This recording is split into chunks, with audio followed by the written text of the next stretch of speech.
gan bod fi digwydd.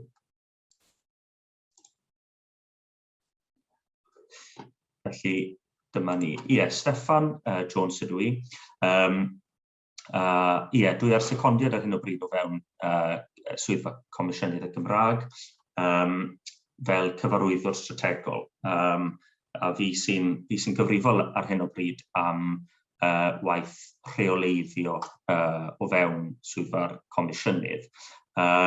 Fy rôl arferol i, fel mae nifer ohonoch chi'n gwybod, yw uwch swyddog rheoleiddio, a bod fi wedi bod yn gyfrifol am y tîm oedd yn goruchwylio cydymffurfiaeth y cynghorau a'r parciau. Y rôl fy nghydweithiwr Rodri Roberts yw honno bellach, a dwi'n gweithio fwy gyda Llywodraeth Ganol a Chyrff Cyfiawnder bellach. Ond ta waith am hynny, i ni yma heddi yn sgil y ffaith fod safonau penodol yn ymwneud â hybu a hwyluso defnyddio'r Gymraeg wedi I gosod ar gynghorau sir a pharciau cenedlaethol. Mae'r sesiwn hon yn amserol iawn, dwi'n credu, gan bod ni yn gynharach wythnos hon wedi clywed a darllen am raglen waith newydd Llywodraeth Cymru ar gyfer Cymraeg 2050. Nod Cymraeg 2050 wrth gwrs yw cyrraedd miliwn o siaradwyr Cymraeg yn ogystal â dyblu'r defnydd dyddiol o'r Gymraeg erbyn y flwyddyn honno.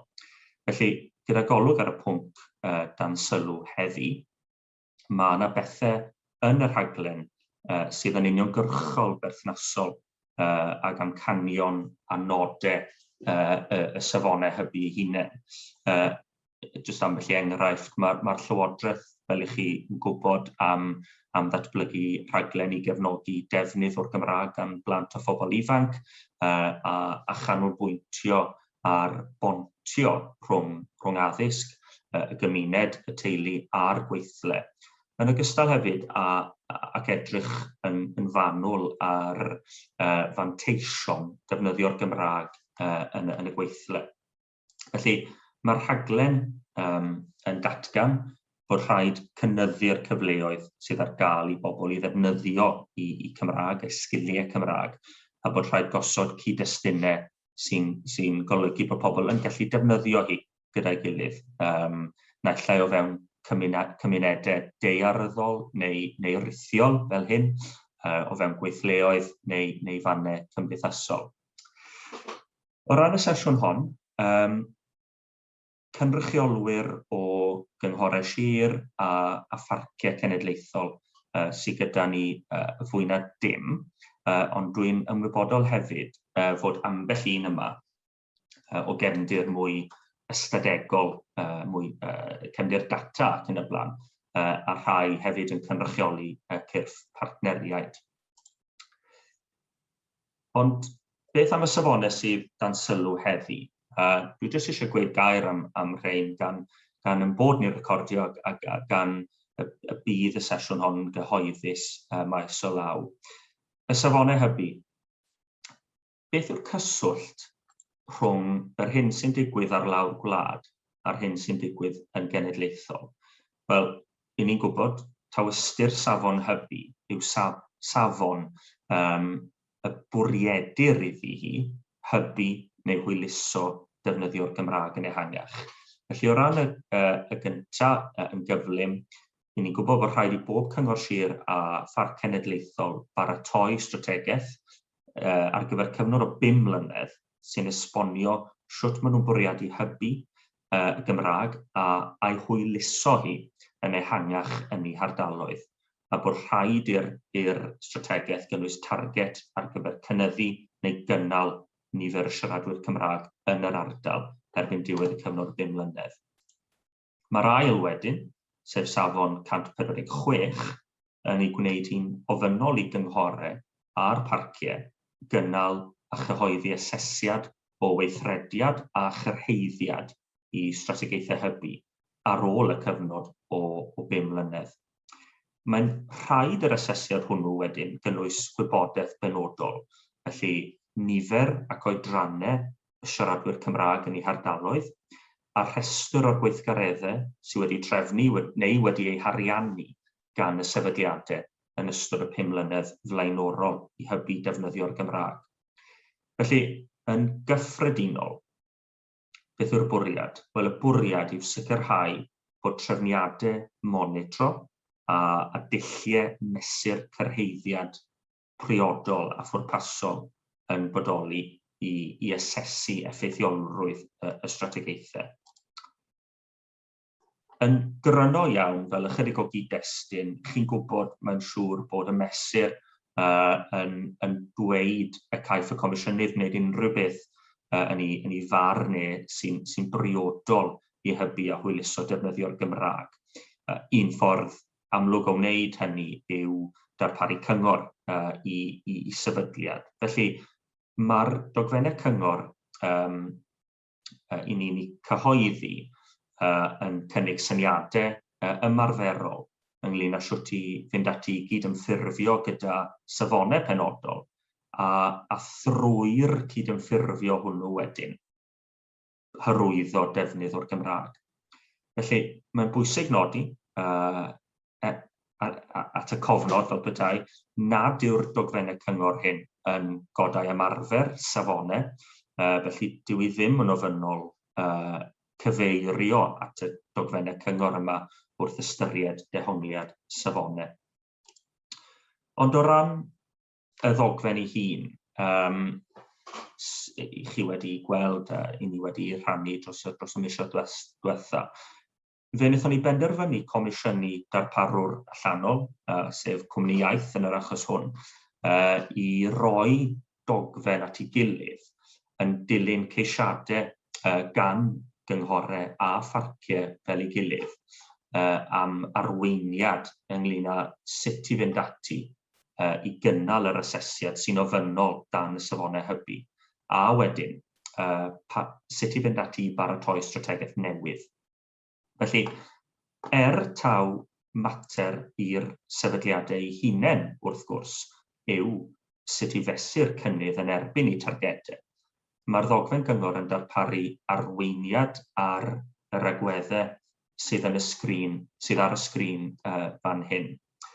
Gwybodaeth gyfredol am methodolegau a ffynonellau data i'w defnyddio mwyn asesu i baraddau y mae sefydliad wedi dilyn i strategaeth hybu a wedi cyrraedd y target, a wedyn cynigion ynglŷn â'r dulliau gorau i fonitro cynnydd cyn mynd ati i gyhoeddi fersiwn diwygedig o'r strategaeth 5 mlynedd.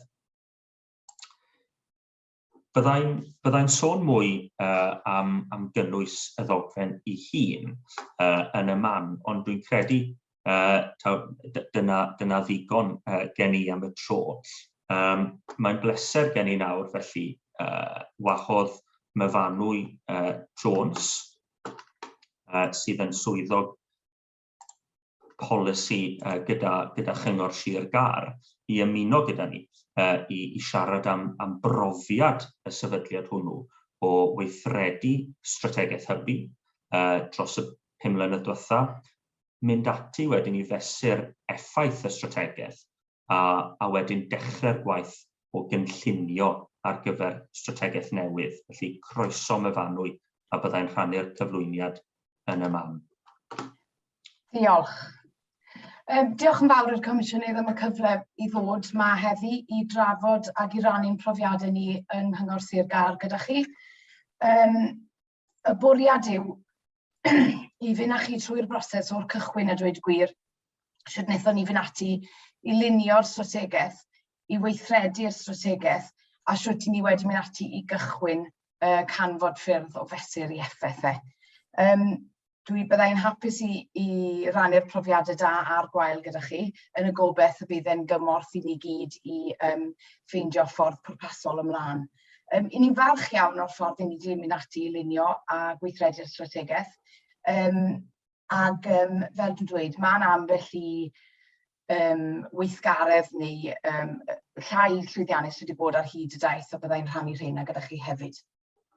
Ar y sleid nesaf, dwi am i chi weld beth oedd cefndir yn sefyllfa ni yn Sir Gar pan gethon ni'r safon oedd yn golygu bod angen i ni lunio strategaeth hybu.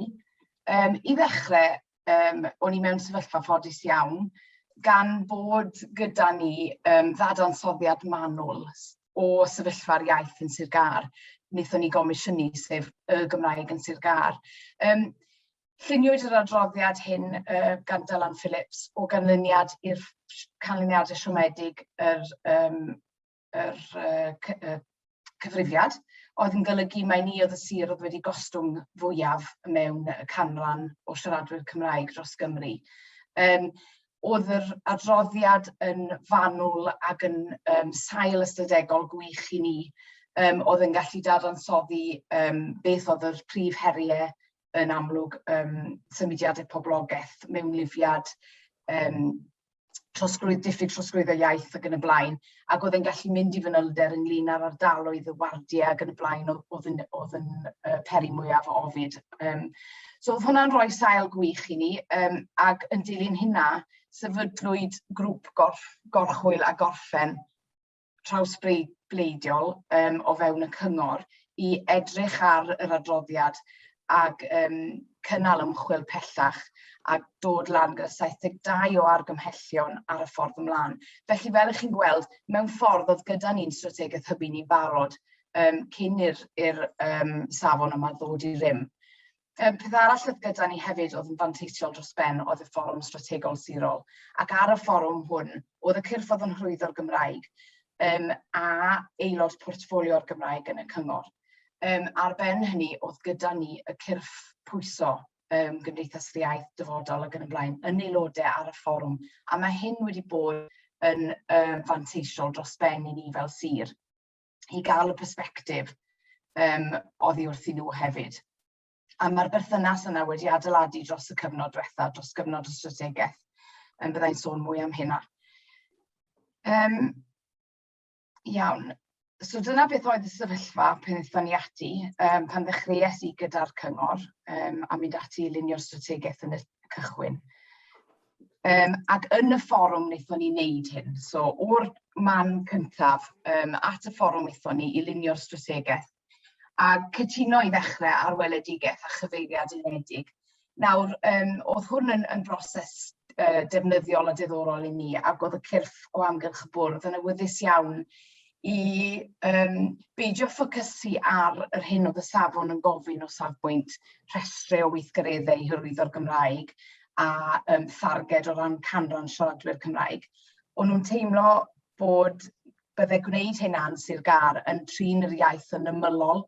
Oedd gormod o weithgarwch cymunedol i hyrwyddo'r Gymraeg a gweithgarwch naturiol Cymraeg yn y sir i fod yn darparu mewn unrhyw fath o restr. Ac beth wnaethon ni benderfynu yn y pen draw, mae ein gweledigaeth ni a nod ni, oedd i adfer y Gymraeg yn brif iaith y sir. So nhw ddim am drin yr iaith yn ymylol, ond nhw eisiau bod yn fwy uchelgeisiol a roi nod sy'n adlewyrchu cryfder yr iaith yn y sir a gweud y gwir. Oedd gosod y nod hyn ar y cyd, wrth gwrs, yn fodd arbennig o sicrhau ymrwymiad a pherchnogaeth pawb oedd amgylch y bwrdd o'r strategaeth.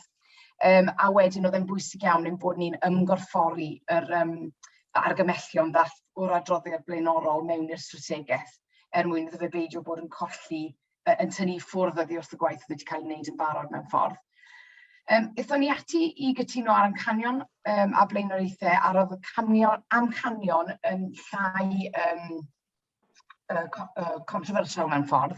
O'n nhw'n rai tebyg iawn i'r hyn ni'n gweld mewn cynllunio ieithyddol yn gyffredinol ynglyn â caffau sgiliau, magu hyder a defnydd bobl, codi statws y Gymraeg, effeithio'n gadarnhaol ar symudiadau poblogaeth, ac yn olaf canolbwyntio ar ardaloedd daearyddol penodol. Dyna oedd yr amcanion, a wnaethon ni osod y blaenoriaethau cychwynnol yma, oedd mewn ffordd yn ceisio llenwi bylchau oedd bobl yn teimlo oedd oedd yn y maes cynllunio ieithyddol ar y pryd i ni. Eithon ni ati i wneud gwaith mapio i geisio gweld a oedd yr adnoddau presennol oedd yn cael ei roi mewn i'r Gymraeg yn bwrw'r amcanion o'n i wedi adnabod yn y strategaeth. Dyma un o'r gweithgareddau byddwn ni'n gweud oedd lleia llwyddiannus mewn ffordd, achos bod e'n anodd iawn i fapio y fath beth, hunan asesiad mae'n gorfod bod. Ond nath e gadarnhau ambell i beth i ni fel nad oedd y cyrff oedd yn gweithredu dros y Gymraeg ar hyn o bryd, ond yn crafu'r wyneb ar ddylanwadiad symudiadau poblogaeth, a bod hynna'n mynd i orfod bod yn flaenoriaeth i ni fel fforwm. Cadarnhau pethau o'n i'n gwybod yn barod falle oedd prif ddefnydd y gweithgaredd mapio, a falle bydden ni ddim yn argymell bobl i ddefnyddio gormod o adnoddau nag ymdrech i fynd lawr y trywydd hyn. Wnaethon ni hefyd wneud ymdrech i gael fframwaith mesur effaith ar gyfer y strategaeth. Ac eto, a dwi'n mynd i swnio'n negyddol nawr, ond byddwch chi'n gwerthfawrogi'r gonestrwydd. Falle o'n i ddim ar y pryd yn barod am y fath hyn o ddogfen. Oedd y ddogfen wedi cael ei lunio yn hynod o fanwl gyda llawer iawn o wybodaeth, gyda dangosyddion, gyda mesuryddion, is-fesuryddion, targedau, gweithgareddau, a dweud y gwir, oedd e ddim yn ymarferol i ni weithredu ar y pryd. So, o roi hwnna yn weithgaredd cychwynnol defnyddiol ar y silff am y tro, eithon ni ati wedyn i weithredu ar y blaenoriaethau'r amcanion, blaenoriaethau'r strategaeth. Un o'r pethau wnaethon ni, a fi'n credu bod yn holl bwysig, gweithredu ar unwaith ar ôl llunio strategaeth, achos does dim byd gwath i bobl mewn fforwm na meddwl bod strategaeth yn ddim byd o'n geiriau. Ac oedd dangos ymrwymiad i weithredu ac i weithredu fel partneriaeth o'r cychwyn cyntaf. Oedd yn waith caled ac yn fwrn i'r cyngor sir i gydlynu'r holl beth ac i weithredu ac i arwain yr holl beth. Oedd gweithio'n ymarferol fel wnaethon ni fyna yn bwysig iawn. Y gweithgaredd cyntaf wnaethon ni oedd llunio'r ddogfen bod yn ddwyieithog yn Sir Gar, oedd yn ymdrech i ledaenu gwybodaeth ynglyn â shwt i ddod yn ddwyieithog ac i mythfystio mewn ffordd syniadau oedd o amgylch bod modd dod yn ddwyieithog drwy astudio Cymraeg ail iaith mewn ysgol Saesneg. Dyna oedd bwriad y ddogfen, ac oedd yn ddogfen oedd yn rhoi gwybodaeth cyffredinol sylfaenol ond defnyddiol ar gyfer trigolion Sir Gar a'r shwt i ddod yn ddwyieithog. O'r Rhondda Cynon Taf dath y syniad gwreiddiol gyda llaw. Yn dilyn yr cychwyn cadarn yna, eithon ni ati i lunio cynllun gweithredu. A be wnaethon ni wedyn oedd adnabod meysydd gwaith oedd yn ffitio o dan yr amcanion. Felly, enghraifft, bydden ni'n edrych ar ddefnydd a hyder ac yn bwrw ati i edrych ar shwt o'n ni'n cynyddu defnydd bobl ifanc o'r Gymraeg. Bydde pobl ifanc wedyn yn faes o'n i wedi adnabod, a bydden ni'n amserlennu cyfarfodydd chwarterol y fforwm i graffu ar y meysydd penodol yma bob tro. So oedd gyda ni amserlen o Fawrth 2018 ymlaen, lle oedd yna faes gwahanol yn cael ei drafod bob tro. A dechreuodd y gwaith yma yn hynod oedd y ffocws yn glir iawn ar gyfraniad y cyngor sir. Felly, wrth edrych ar bobl ifanc, bydden ni'n gwahodd pennaeth yr adran hamdden i siarad gyda'r fforwm i egluro'r hyn o'n nhw'n wneud ar hyn o bryd, ac ar hyn gallen nhw fod yn wneud yn fwy ac yn well i hyrwyddo'r Gymraeg. Beth o'n i'n wneud yn fewnol wedyn oedd yr uned bolisi mynd ati i gwrdd gyda'r pennaeth yr adran, egluro iddyn nhw a trafod gyda nhw y ffordd oedd eu gwaith nhw'n effeithio ar y Gymraeg, a wedyn cynorthwyo nhw i lunio amcanion. Bydden nhw'n cyflwyno'r fforwm wedyn a bydden ni'n derbyn cwestiynau o flaen llaw, ac yn dilyn y cyflwyniad yn y fforwm a'r drafodaeth oedd yn ei ddilyn.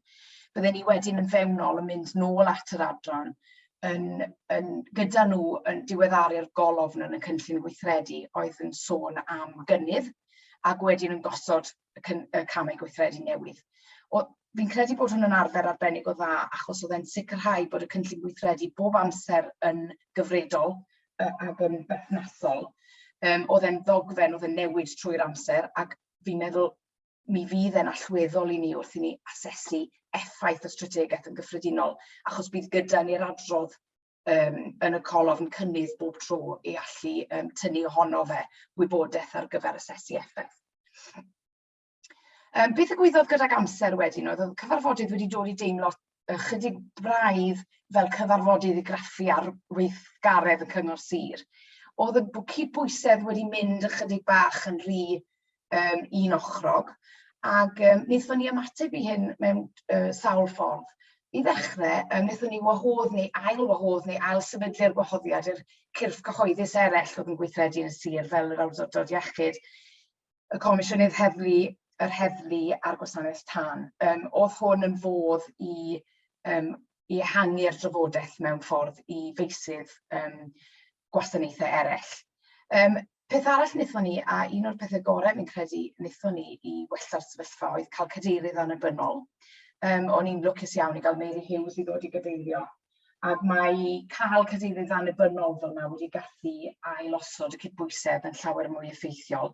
Mae hwnna wedi llwyddo i roi ffocws a chyfeiriad gwell i'r cyfarfodydd ei hunain. A'r trydydd peth wnaethon ni oedd yn eitha amlwg mewn ffordd, ond o'n i wedi cyrraedd sefyllfa lle o'n i'n barod i wneud hyn, sef gwahodd mwy o gyflwyniadau oddi wrth cyrff eraill. Ni wedi cael y Coleg Cymraeg mewn ar Menter y Busnes ac yn y blaen. Ac mae hyn yn llwyddo yn y ffaith i fod e'n galluogi aelodau'r fforwm ni i edrych allan ar bartneriaid lle gallwn ni ddatblygu pethau ymhellach gyda nhw. Wrth gwrs, dyw rhywun ddim mewn sefyllfa i wneud hyn ar reit yn y dechrau, achos maen nhw fel petai nhw'n cynllunio i gwaith eu hunain yn fwy na dim. Ond wrth i ni ddatblygu ag aeddfedu fel fforwm a fel strategaeth, i ni wedi gallu edrych allan yn fwy i gyrff eraill a trio tynnu nhw i mewn. Y delfrydol, wrth gwrs, bydde tynnu busnesau breifat mewn yn y diwedd.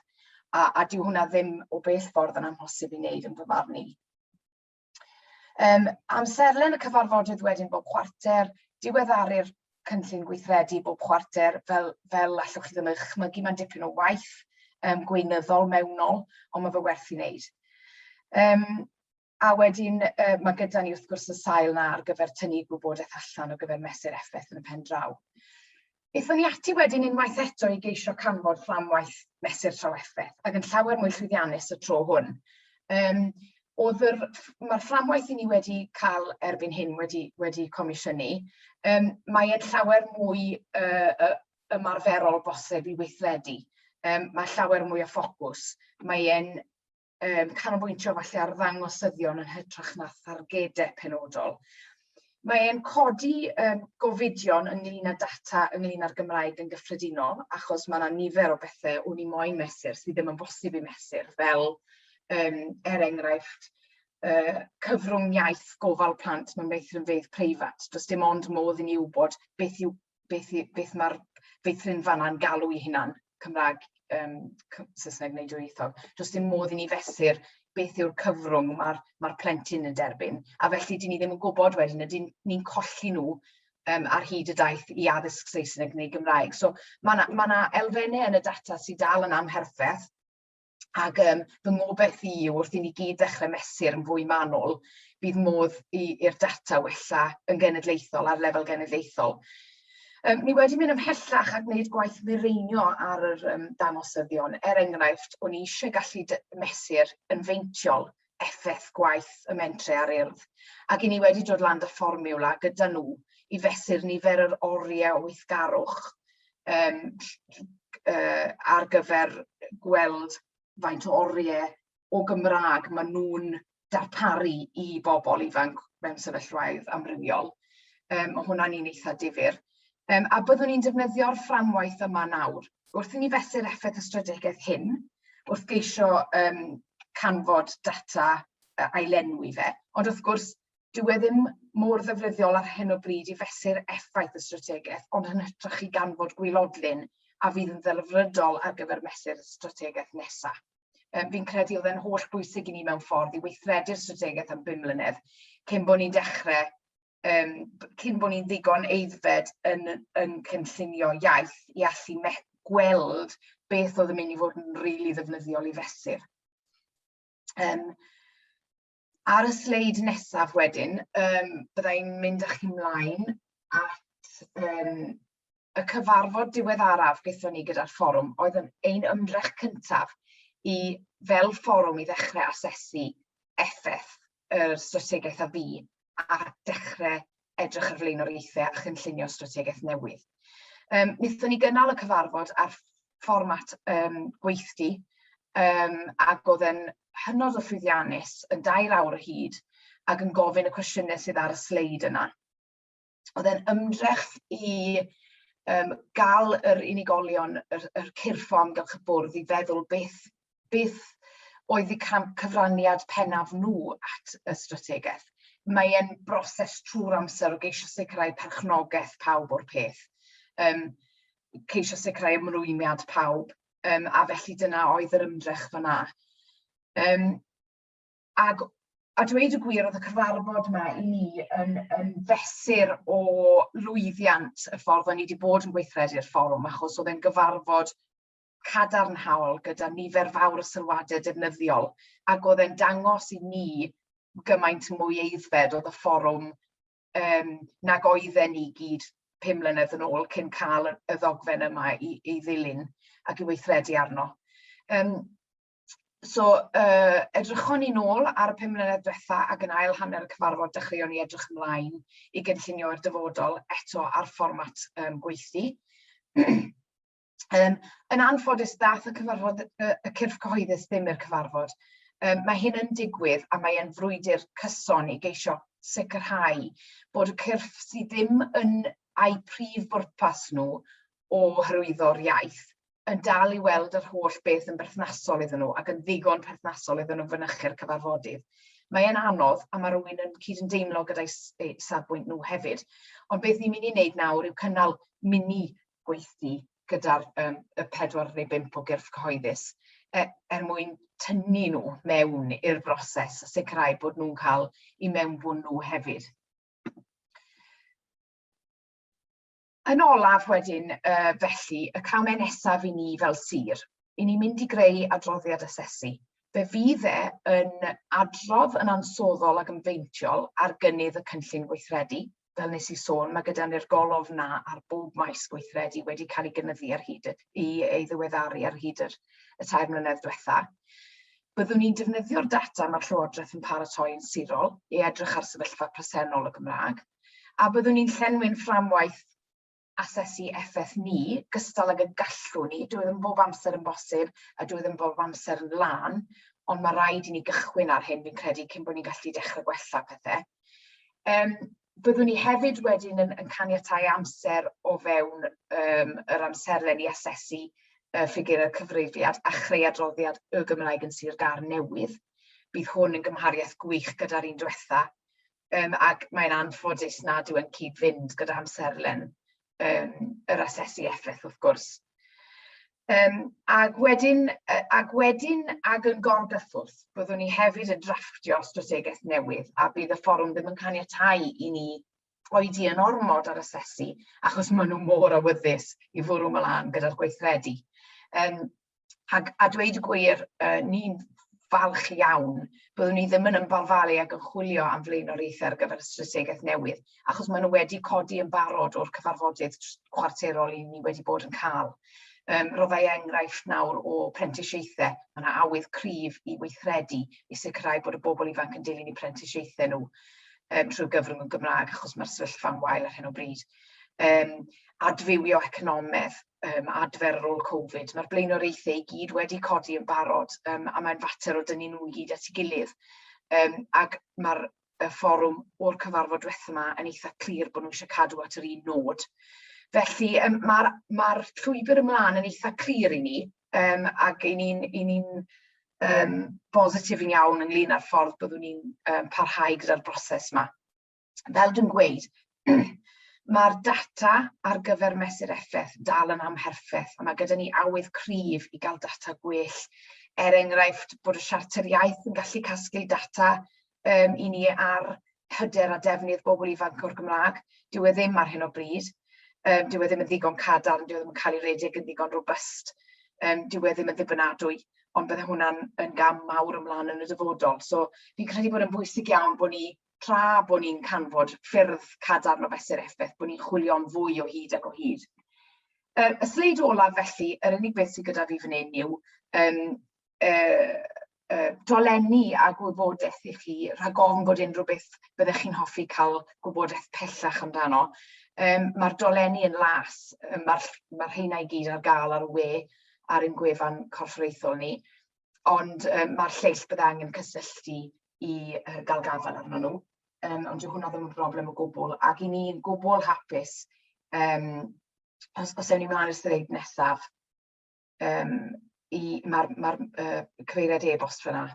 I ni'n gwbl hapus i rannu a thrafod beth bynnag bydde'n ddefnyddiol i unrhyw un.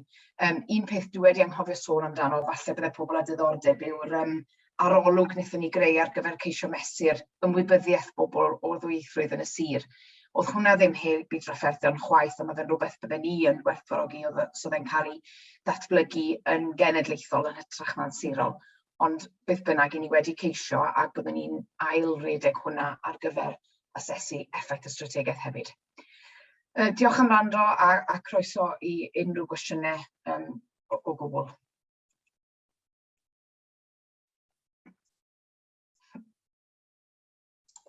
Diolch yn fawr iawn, Myfanwy. Nifer o bethau diddorol iawn yn deillio o'r cyflwyniad hwnnw.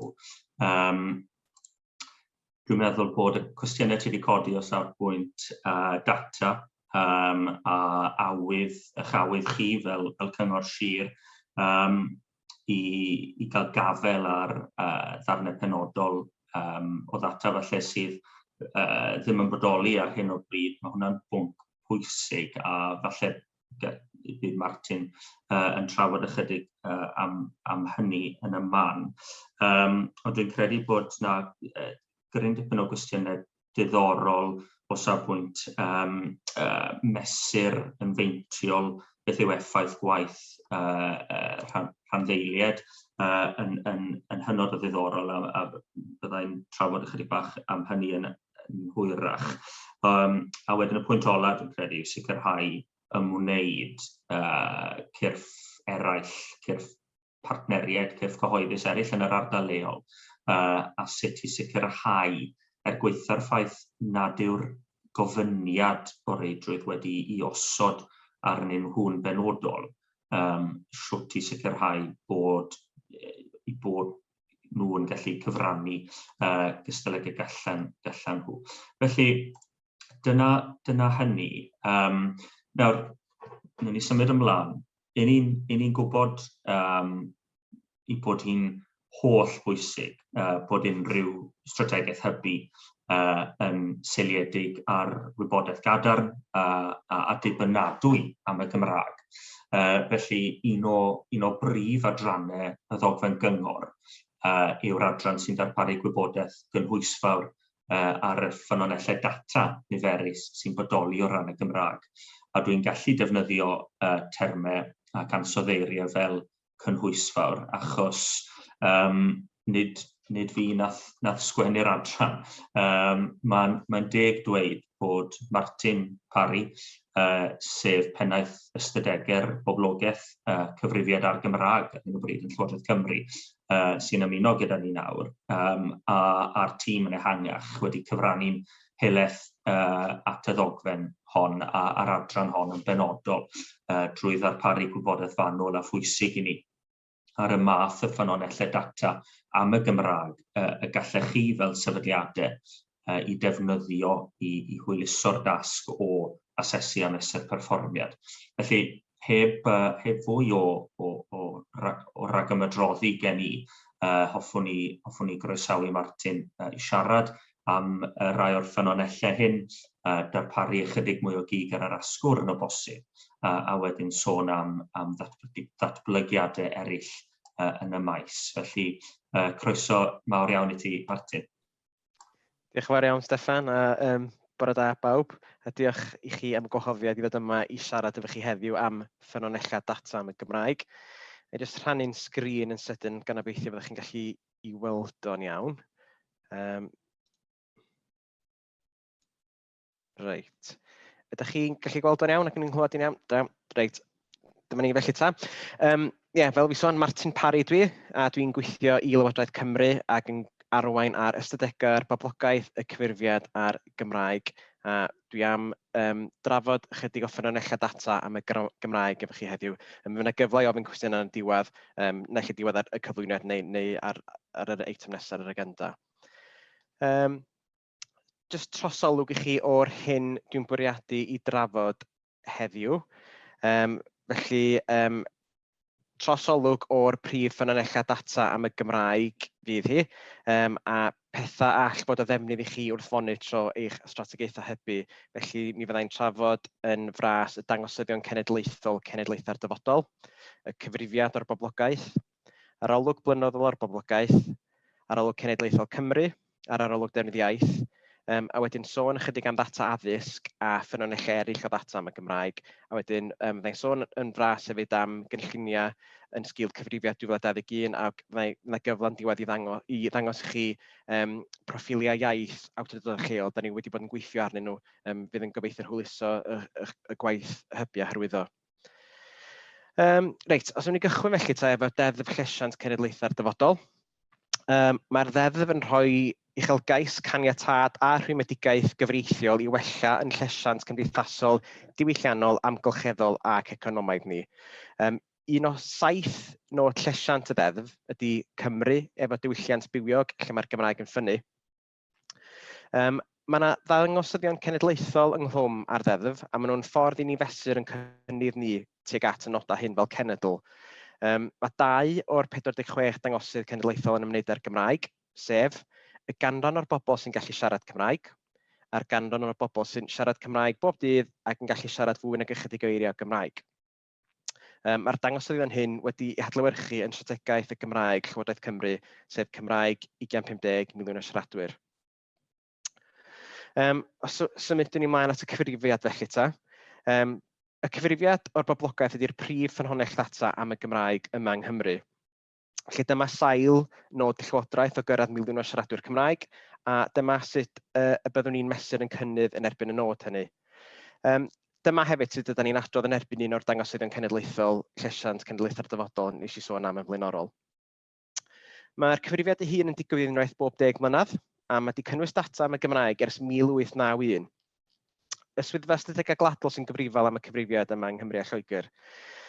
Mae'n adrodd ar allu'r boblogaeth tair oed a throsodd yn y Gymraeg, a da ni wedi cynnwys cwestiwn cyfrifiad 2021 fan hyn, byddai'n edrych yn gyfarwydd i chi, dwi'n siŵr. Un o brif fanteision y cyfrifiad i ni ydy'r gallu rhoi data i ni ar lefel ddaearyddol isel iawn, gan gynnwys cymunedau o fewn awdurdodau lleol.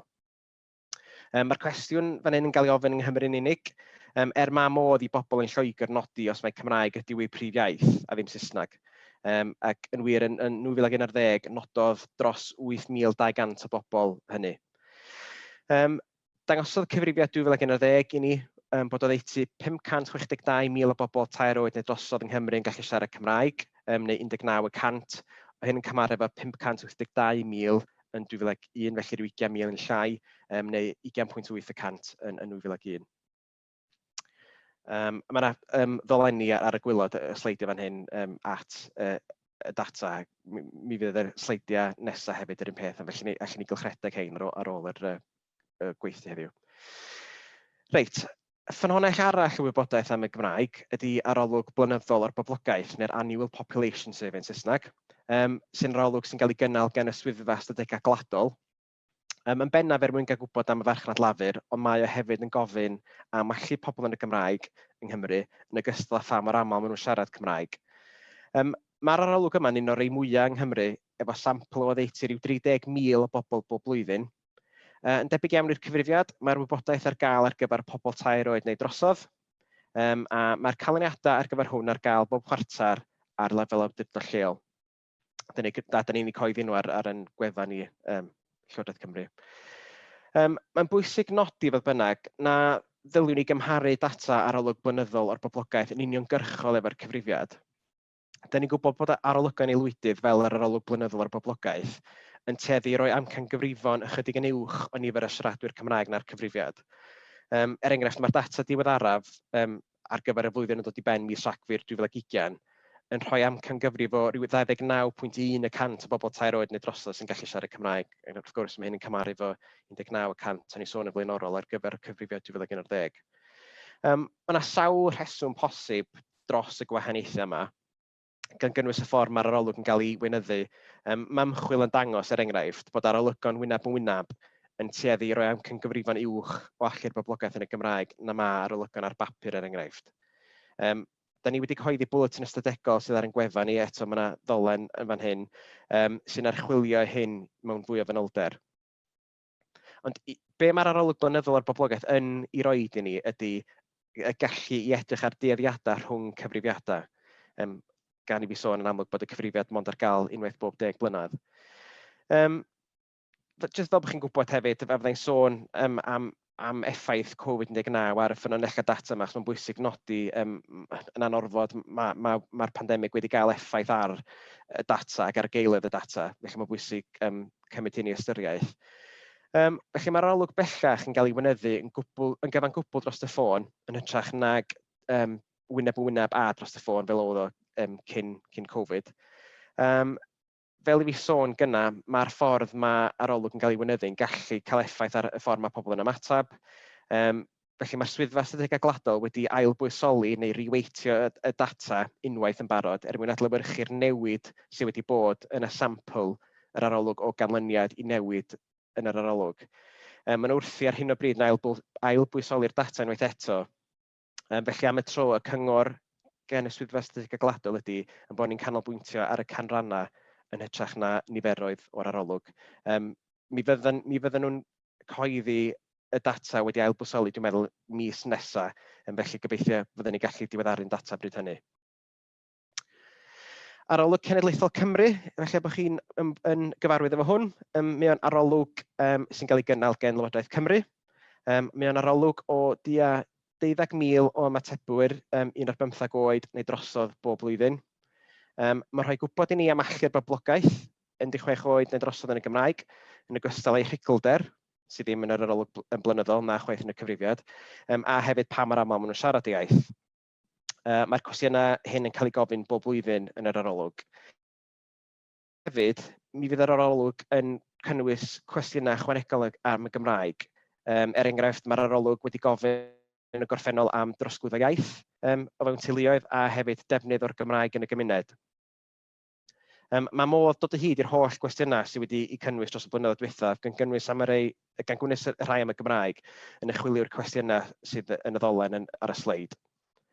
Da ni fel Llywodraeth yn defnyddio yr arolwg Cenedlaethol Cymru i fonitro cynnydd yn erbyn nifer fawr o dangosyddion cenedlaethol, llesiant, cenedlaethau'r dyfodol, gan gynnwys y dangosydd am y defnydd o'r iaith.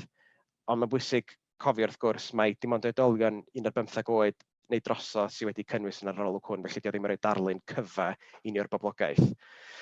Mae'r data'n cael ei cyhoeddi'n flynyddol fel arfer, a mae'r data ar gael gan amla ar lefel awdurdod lleol, yn dibynnu ar maint sampl.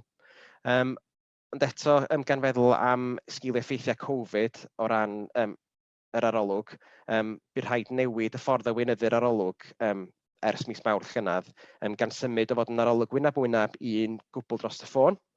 Felly am gyfnod fe ni'n cyhoeddi data'n fusol, ond yn anffodus ni ddim bosib gofyn cwestiynau am y Gymraeg gan mai ailgysylltu efo ymatebwyr blaenorol oedden ni am gyfnod. Mae yna ragor o fanylion am sut mae'r arolwg wedi newid yn sgil Covid-19 yn y blog yn y sleid. Arolwg defnydd iaith ydy'r nesaf dwi am i drafod. Felly, Llywodraeth Cymru nath gynnal yr arolwg defnydd iaith diweddaraf. Mae'r arolwg yn un papur sy'n cael ei roi i holl aelodau'r cartref tair oed neu drosodd sy'n siaradwyr Cymraeg sydd wedi cael ei adnabod o'r arolwg Cenedlaethol Cymru. Dwi newydd fod yn sôn amdano fo. Gafodd yr arolwg defnydd iaith dwytha, yr un 2013 i 15, i gynnal gan Gomisiynydd y Gymraeg a Llywodraeth Cymru ar y cyd. A mi fuodd na un cyn hynny hefyd yn 2004 i 2006 a gafodd ei gynnal gan Bwrdd Iaith ar y pryd. Mae'r data ar gael ar gyfer pobl tair oed neu drosodd yn debyg i'r cyfrifiad felly, a fel mae teitl ar arolwg yn awgrymu, mae rhywun gwybod i ni am ddefnydd siaradwyr Cymraeg o'r iaith mewn sefyllfaoedd ffurfiol a canffurfiol. Dyma di'r ffynhonnell swyddogol mae'r Llywodraeth yn ei ddefnyddio i fesur cynnydd tuag at y dangosydd cenedlaethol sy'n ymwneud efo defnydd iaith. Yn y gorffennol, mae data wedi bod ar gael ar lefel awdurdod lleol. Fodd bynnag, mi oedd yn rhaid i'r arolwg ddod i ben ar ôl 9 mis cyntaf yn mis Mawrth 2020 oherwydd Covid-19. Ac yn anffodus, mae hyn yn golygu nad ydy maint sampl ar arolwg digon mawr ar hyn, ddim gymaint ar hyn oeddwn ni wedi gynllunio, felly ni fydd modd cyhoeddi'r data ar lefel awdurdod lleol yn anffodus.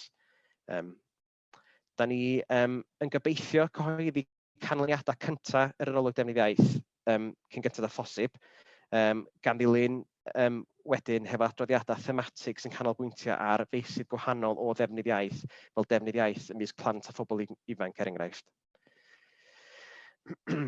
A symudwn ni mlaen felly i ffwrdd o arolygon a edrych ar ffynonellau data eraill.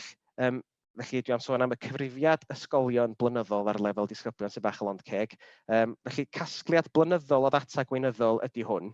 A be da ni'n olygu fama efo data gweinyddol ydy data am ysgol yn ei gadw mwyn rhedeg yr ysgol ei hun, ond mae'n rhoi gwybod i ni am y Gymraeg o fewn ysgolion sy'n cael eu cynnal gan awdurdodau lleol. Eto fel mae'r teitl yn newid Gymru, mae'n gasgliad data sy'n digwydd bob blwyddyn ar lefel disgybl, bob mis Ionawr fel arfer, gan bob ysgol feithrin, ysgol gynradd, ysgol ganol, ysgol uwchradd ac ysgolion arbennig sy'n cael eu cynnal gan yr awdurdodau lleol. Mae'n casglu ystod eang o wybodaeth ar lefel disgybl, gan gynnwys a di plentyn yn dysgu'r Gymraeg fel iaith gyntaf a'i peidio, ydyn nhw'n gallu siarad Cymraeg, bod yn rhugl a'i peidio, ac ydyn nhw'n siarad Cymraeg adra. Mae'r cyfrifiad ysgolion hefyd yn cynnwys gwybodaeth am yr ysgol gan gynnwys cyfrwng addysgu'r ysgol a hefyd am athrawon gan gynnwys a ydyn nhw'n dysgu'r Gymraeg fel pwnc neu yn dysgu trwy gyfrwng y Gymraeg er enghraifft. Mae'r data yn cael ei gyhoeddi'n flynyddol, yn aml iawn, fwy na dim ar lefel awdurdod lleol neu ar lefel ysgol. Mae'n bwysig nodi hefyd mae gan bob awdurdod lleol fynediad at data ei hunain o'r cyfrifiad ysgolion. Gan y mod i wedi sôn am effaith Covid-19 ar yr arolygon, mae werth i fi sôn hefyd am effaith Covid-19 ar yn casgliadau addysg. Fel fi sôn, mae'n digwydd fel arfer bob mis Ionawr ond eleni, bydd rhaid symud yr casgliad i fod yn seiliedig ar mis Ebrill gan nad oedd ysgolion ar agor yn mis Ionawr. Wnaethon ni gyhoeddi'r canlyniadau dros dro mis diwetha, mis Mehefin, a maen nhw ar gael ar wefan y Llywodraeth i chi edrych arnyn nhw os ydych chi'n dymuno.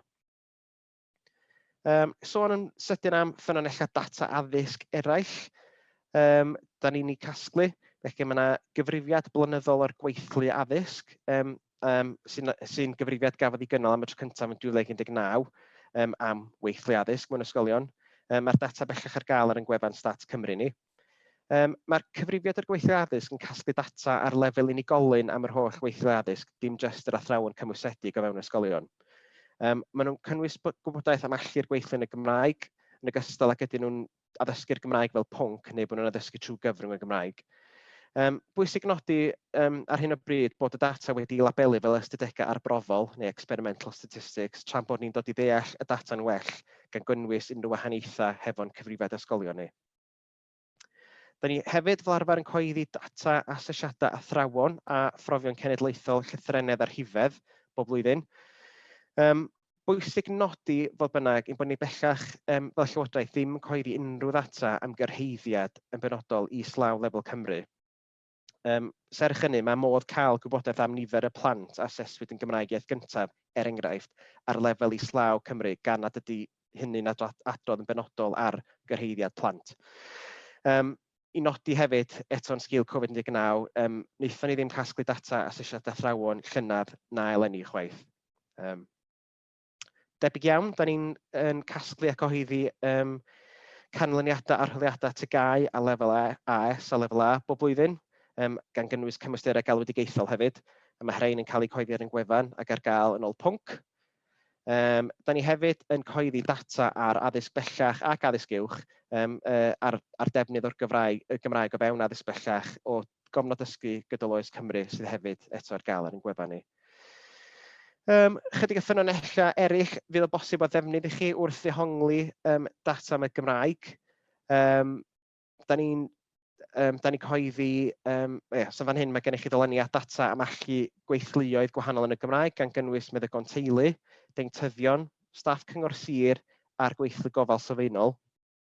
Ella mi fyddwch chi'n ymwybodol hefyd bod y ganolfan dysgu Cymraeg Cenedlaethol hefyd yn cyhoeddi data hunan am nifer yr oedolion sy'n dysgu'r Gymraeg. Mae'r mudiad meithrin a mentra iaith hefyd yn casglu gwybodaeth am y Gymraeg o fewn i meysydd nhw hefyd. Mae modd cysylltu efo nhw ymhellach os ydych chi eisiau gwybod mwy am yr hyn maen nhw'n ei gasglu. A dwi'n meddwl, mae'n bwysig, wrth ehongli data am y Gymraeg, dwi'n meddwl bod yn bwysig ystyried data a thueddiadau ehangach na'r Gymraeg yn unig, enghraifft am y poblogaeth yn gyffredinol.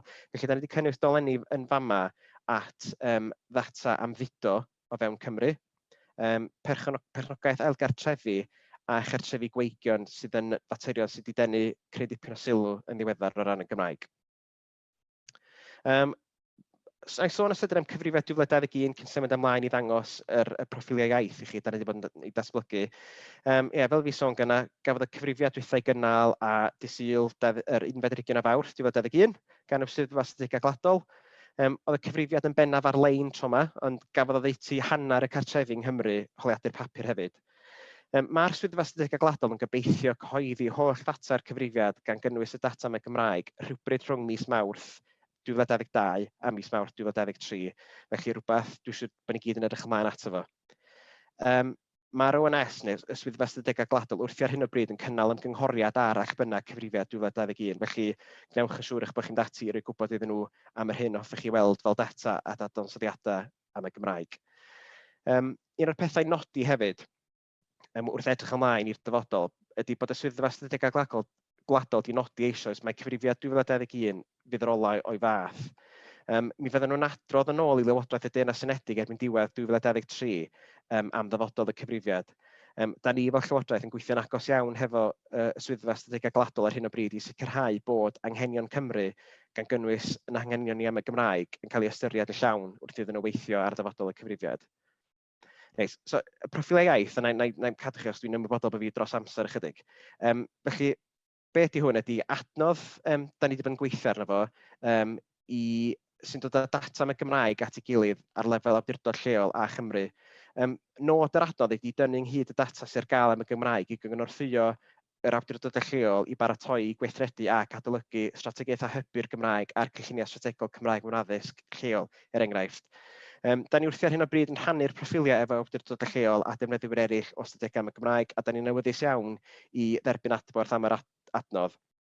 Na ddangos i chi rwan, mae'r adnodd ar hyn o bryd yn cynnwys data yn ymwneud efo demograffeg yr ardal, data'r cyfrifiad, yr arolwg blynyddol o'r boblogaeth, yr arolwg defnydd iaith, data am y blynyddoedd cynnar ac addysg hefyd. Bwysig nodi fod bynnag, mae fersiwn drafft ydy'r adnodd ar hyn o bryd, a da ni barod wedi adnabod yr angen i ychwanegu rhagor o ddata i'r proffiliau. So, na i drio dangos i chi'n sydyn Right. Na i stopio rhannu hwn a na i drio rhannu yr sgrin er mwyn dangos yr proffiliau i chi. Reit, gan obeithio eich bod chi'n gallu gweld hwn. Felly mae'r proffiliaeth yn cychwyn efo nodyn sydd jyst yn esbonio beth yw bwrpas o beth sydd wedi'w gynnwys, beth sydd heb i'w gynnwys ac sut dim dati i roi adborth i ni am yr hyn sydd wedi gynnwys hyd yn hyn. Felly, os edrychwn ni ar y dudalen flaen, fel ydych chi'n gweld, tabl Excel di ar hyn o bryd, ond da ni'n gobeithio yn y dyfodol i allu symud tuag at rhywbeth fwy rhyngweithiol fel rhyw fath o ddangosfwrdd. Felly, be mae'n bosib i chi wneud ydy, mae allwch chi ddewis y sir ydych chi wedi diddordeb yn efo, felly mi ddewisau i Powys am y tro, clicio i ddewis y data, a beth sydd gennych chi wedyn ydy bwydlen o wahanol fath o ddata sydd ar gael am y Gymraeg o fewn y sir hynny. Felly, os edrychwn ni enghraifft ar boblogaeth yn ei gyfanrwydd, lle mae hwn yn rhoi gwybod i chi beth yw strwythur y boblogaeth o ran y niferoedd o fewn y gwahanol grwpiau oed a'r ganran o'r boblogaeth. So, mynd i nôl i'r dudalen flaen. Felly chi wedyn dewis eich data'r cyfrifiad, felly bydd hwn yn dangos i chi enghraifft sut mae nifer y siaradwyr Cymraeg neu ganran y siaradwyr Cymraeg yn amrywio fesul oedran ac yn ôl grwpiau oedran. So, i nôl, Mae yna ddata am drosglwyddo iaith o'r cyfrifiad, data defnydd iaith, felly arolwg defnydd iaith, a mae hwn yn un o'r meysydd da ni wedi adnabod sydd angen rhagor o ddata.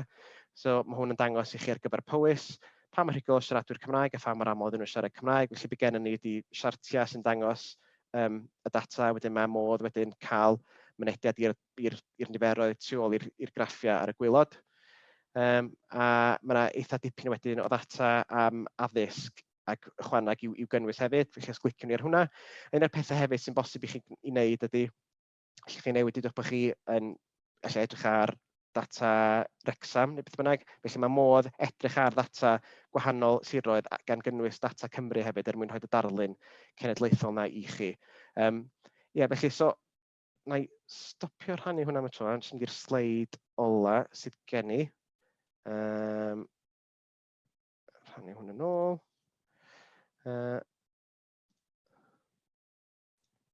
Reit, so dyna ddiwedd cyflwyniad. Nôl gan i wedi nodi oedd, os ydych chi'n awyddus i glywed mwy am yr proffil iaith, yna da chi cysylltwch efo ni ar yr e-bost yna, mi fyddwn ni'n gallu anfon dolen i chi ato fo, a fyddwch chi'n gallu mynd ati i edrych ar y proffilau iaith yn eich pwysau chi, yna wedyn cynnig adwerth i ni yn ddelfrydol. Ac gan nodi hefyd, jyst un o'r pethau sydd wedi cael ei nodi ar y proffilau iaith o ryw fath o cafiat ydy, dydy'r proffil iaith ddim wedi mynd trwy proses sicrhau ansawdd cyflawn eto, felly mae ddigon posib yna bethau fyddwch chi'n adnabod sydd o'i le yn efo, felly fyswn ni'n fwy na diolchgar os ydych chi'n rhoi gwybod i ni am unrhyw diffygion yn yr hyn da chi'n ei weld. Diolch yn fawr iawn. Gwych. Diolch yn fawr iawn i ti, Martin. Dim probs. Hynod o ddiddorol, a dwi'n siŵr y daw nifer o ymholiadau a chwestiynau yn sgil gyflwyniad di, felly diolch i ti. I ni mynd i, mae rhyw hanner awr ar ôl gyda ni ar y sesiwn hon, felly dwi'n mynd i sôn ychydig bach am rai o'r prif agweddau eraill yn y ddogfen gyngor. Dwi'n meddwl y dylai rhoi sylw iddyn nhw.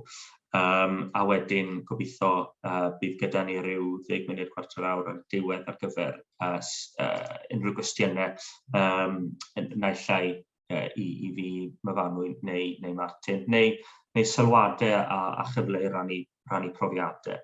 Felly, yn gyntaf, a ni wedi cael blas o hyn gan Myfanwy, ond ni eisiau cyfeirio yn gyflym at fesur perfformiad.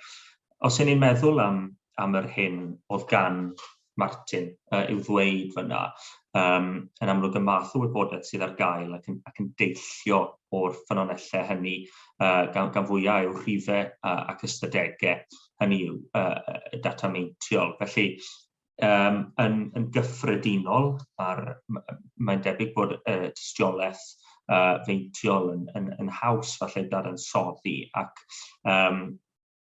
fel y gwelwch chi ar y sgrin, mae modd creu siartiau a graffiau yn lled syml.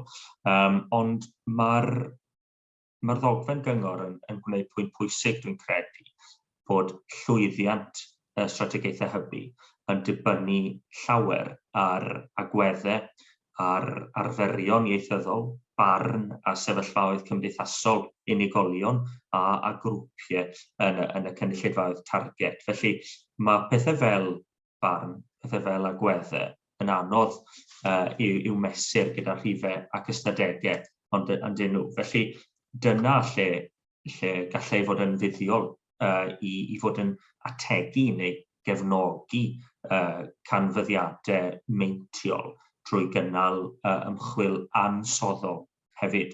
Yn y ddogfen ei hun, ni'n darparu enghreifftiau o'r mathau o ddulliau gwahanol o gasglu a chyfleu tystiolaeth meintiol ac ansoddol. Nawr, un enghraifft diddorol sydd yn cysylltu, dweud y gwir, yn ffodus gyda'r hyn oedd Martin yn dweud, yw'r map sydd ar y sleid fyna. Mae'r gallu yn bodoli o fewn cynghorau sir, fel i chi'n gwybod, i fod yn mapio gwybodaeth yn ddaearyddol gan ddefnyddio adnoddau beth sy'n cael ei alw'n Geographic Information System. Mae'r map yma sydd ar y sgrin yn enghraifft gynhyrchwyd gan gyngor Sir Ynys Môn yn amlwg i ddangos canlyniadau data y plasg, y cyfrifiad ysgolion blynyddol ar lefel disgyblion. Mae hwn yn mynd nôl i 2019, ond mae'n dangos i ni fesul ysgol gynradd gallu disgyblion i siarad Cymraeg ac ydyn nhw'n siarad Cymraeg gatre. Wedyn mae'r map hwnnw i'w weld yn y ddogfen gyngor. Nawr, o safbwynt meddwl wedyn tuag at gyhoeddi strategaeth newydd, fel glywon ni ar y dechrau, wythnos hon fe gyhoeddodd Llywodraeth i rhaglen waith 5 mlynedd ar gyfer Cymraeg 2050. Fel i ni wedi trafod yn barod, y strategaeth hon a'r rhaglenni gwaith sy'n gysylltiedig â hi sy'n amlinellu dyheadu'r Llywodraeth i gyrraedd miliwn o siaradwyr a dyblu'r defnydd dyddiol erbyn 2050. Felly mae'r gofyniad i gynghorau Sir a pharciau cenedlaethol i baratoi strategaeth newydd yn fy marn i ac yn marn y Comisiynydd yn gyfle amlwg i'r cynghorau a'r parciau bod yn gosod gweledigaeth a chamau gweithredu clir ynglyn â cyfraniad nhw at y miliwn yng nghyd-destun amgylchiadau ieithyddol lleol. Agwedd bwysig arall wrth feddwl ymlaen yw'r cynlluniau strategol y Gymraeg mewn addysg. O 2022 ymlaen bydd disgwyl i gynghorau gyflwyno a gweithredu WESPs 10 mlynedd sy'n seiliedig ar gyfres o dargedau sy'n cael eu cytuno rhwng y Llywodraeth ar un llaw a'r cynghorau ar y llaw arall. A dylai y cynlluniau hyn amlygu i cyfraniad nhw at gerrig milltir addysg yn benodol Cymraeg 2050. Felly mae'r WESPs yn offeryn cynllunio, yn un offerynnau cynllunio allweddol ar gyfer cyfrannu uniongyrchol at wireddu y strategaeth hybu hefyd yn lleol. So, ar lefel gorfforaethol felly, o fewn cyngor neu barc, cyngor y ddogfen yw y bydde hi'n synhwyrol ac yn ddoeth i fod yn sefydlu cyswllt ffurfiol rhwng strategaeth hybu, y cynllun strategol Cymraeg mewn addysg, y cynllun llesiant lleol, y bwrdd gwasanaethau cyhoeddus, yr holl agweddau hyn, a bod nhw'n cydgysylltu a siarad â'i gilydd, a bod y swyddogion sydd yn arwain ar yr elfennau gwahanol hyn yn cydweithio mewn ffordd ystyrlon, pwrpasol a chydlynol. Ac am o'n i, os nad ydyn nhw yma heddi, bydden ni'n annog chi fel yr swyddogion sydd yn bennaf gyfrifol falle am arwain gweithrediad y strategaeth o fewn eich cyrff chi. Bydden ni'n eich annog chi rannu'r sleidiau, rhannu'r fideos ac yn y blaen, fel bod nhw'n gallu gweld beth yw'r cyswllt.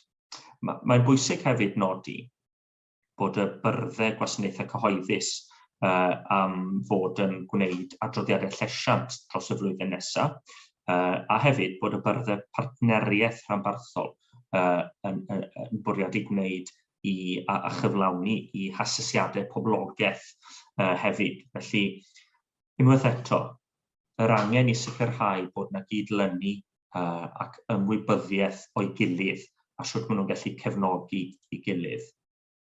Nawr, wrth dynnu tua'r terfyn, eisiau cyfeirio'n gyflym at adran 7 y ddogfen gyngor.